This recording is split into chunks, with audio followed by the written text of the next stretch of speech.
Conference पैगंबर अमन सल्लल्लाहु अलैहि वसल्लम के नाम से हमारी मस्जिद में मुनक्किद हो रही है। अल्लाह सुब्हानहु व तआला हम सबको रसूल अकरम सल्लल्लाहु अलैहि वसल्लम की मोहब्बत, इताअत और रोज़े क़यामत आपकी शफाअत नसीब फरमाए। मरकजी जमीयत अहले हदीस और अहले हदीस यूथ फोर्स बरकतपुरा के तमाम जिम्मेदारान, कारकुनान और इसी तरह हमारी इस मस्जिद के तमाम मुंतज़िमीन और जितने भी मुआविनीन हैं जिन्होंने ये महफिल और मजलिस इसलिए सजाई है कि यहाँ रसूल अकरम सल्लल्लाहु अलैहि वसल्लम की उन तालीमात का तज़किरा हो जिन तालीमात का खुसूसी तौर पर ताल्लुक मुआशरे के अमन से है, सलामती से है। अल्लाह इन सब को जज़ाए खैर अता फरमाए और इनकी मेहनतों को अल्लाह ताला कबूल व मंजूर फरमाए। इसी तरह वो तमाम अहले इल्म, बुजुर्ग हजरात, असातिज़ा, मुकर्रिरीन, उलमा जो यहाँ तशरीफ लाए हैं, ला रहे हैं, अल्लाह उन सबको भी इसका अच्छा बदला नसीब फरमाए। हमारे निहायत ही मुशफ़िक़ और मुरब्बी अमीर मरकजी जमीयत अहले हदीस फैसलाबाद उस्ताज़ुल उलमा मौलाना नजीबुल्लाह तारक साहब हाफिज़हुल्लाह सेहत की खराबी के बावजूद तशरीफ लाए हैं।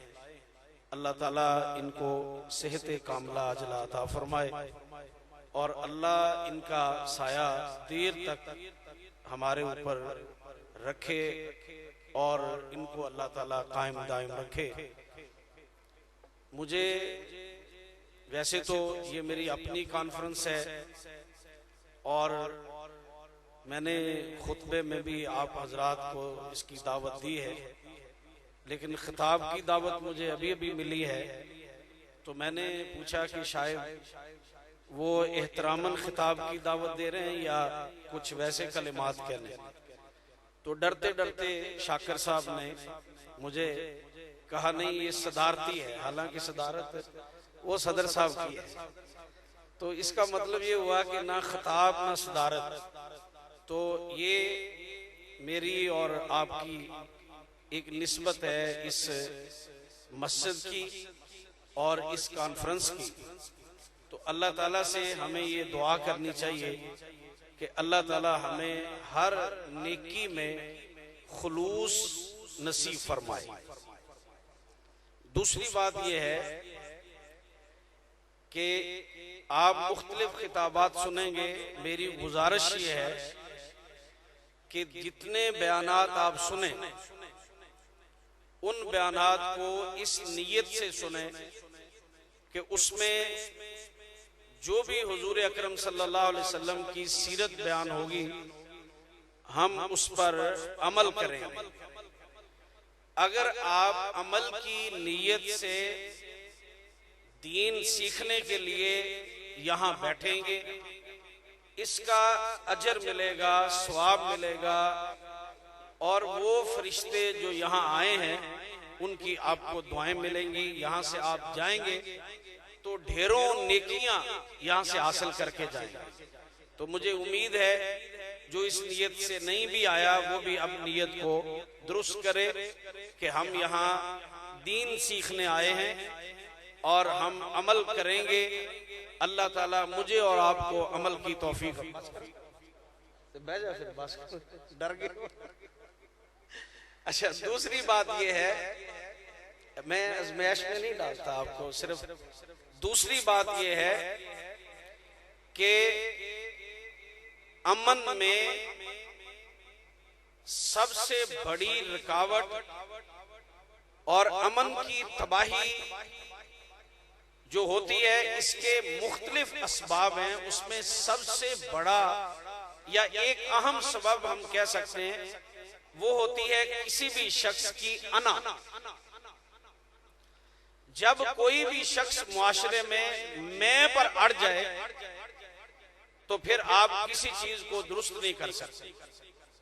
हुजूर अकरम सल्लल्लाहु अलैहि वसल्लम की जिंदगी को अगर आप पढ़ें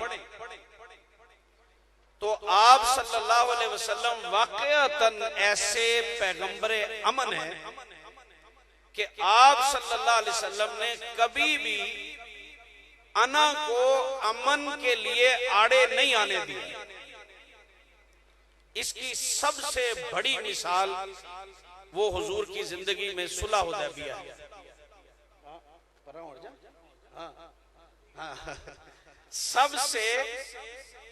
सबसे बड़ा वो मरहला कि जहां आप सल्लल्लाहु अलैहि वसल्लम ने जब मुआहदा लिखवाया तो उसमें ये लिखा गया कि ये मुआहदा मोहम्मद रसूलुल्लाह सल्लल्लाहु अलैहि वसल्लम और मक्के के इन लोगों कुरैशियों के दरमियान है।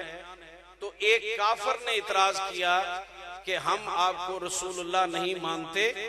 एक काफिर ने कहा हम आपको रसूलुल्लाह नहीं मानते। अगर आपको रसूलुल्लाह माने तो झगड़ा किस चीज का? लिहाजा ये मुआहदा मोहम्मद बिन अब्दुल्ला और कुरैशियों के दरमियान है। आपने फरमाया रसूलुल्लाह का लफ्ज काट दो। सहाबा कह रहे हैं हुजूर हमने नहीं काटा। आपने कहा मुझे दिखाओ कहां लिखा है।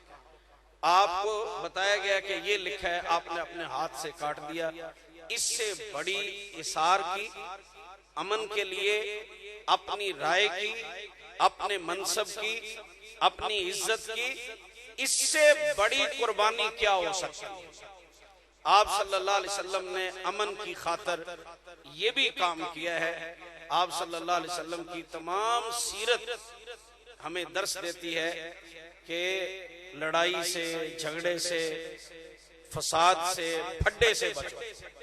तो लड़ाई, झगड़ा, फसाद ये अमन की खराबी के लिए होते हैं। जिस हद तक मुमकिन हो अपने घरों में, खानदानों में, मोहल्ले में, जमातों में, तंजीमों में, इदारों में, मदारस में, मसाजिद में, जहां जहां आप मुलाजमत कर रहे हैं, दफ्तरों में जहां आप काम कर रहे हैं, आपसे गुजारिश है कि अपनी जिंदगी में लड़ाई झगड़े से बचें, अमन का रास्ता इख्तियार करें।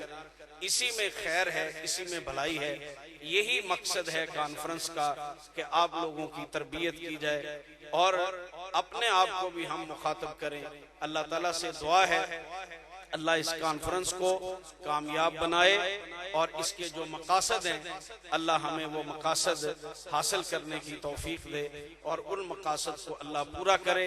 और ये कॉन्फ्रेंस करवाने वालों, सुनने वालों के क़यामत के दिन तराजू के अंदर नेकियों में शामिल फरमाए। व आखिरु दावाना अनिल हम्दुलिल्लाह।